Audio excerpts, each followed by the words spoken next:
Дүйнөлүк көчмөндөр оюндарынын жабылыш аземин көрүүгө келгендер Чолпон атанын ат майданына жык-жыйма толду. Этно жана заманбап чыгармалардын айкалыштыгын угууга келген элдин музыкага болгон чаңкоосун жана спорттук таймаштардын жыйынтыгын угууга кызыктар экенин далилдейт.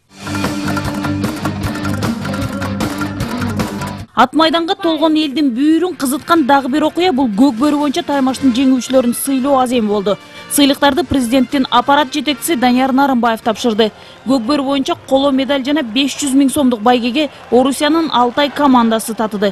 Күмүш медаль жана 1 миллион сом Кыргызстан 2 командасына ыйгарылды.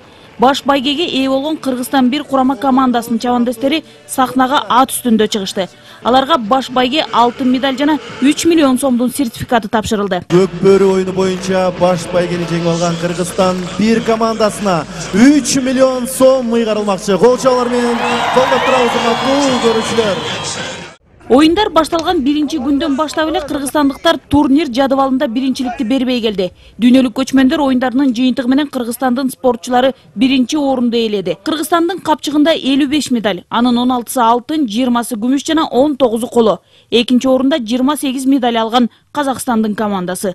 Үчүнчү орунда Түркмөнстан командасы. 6 медаль, анын 3өө алтын, 3өө коло. Төртүнчү орунда Тажикстандын курама командасы.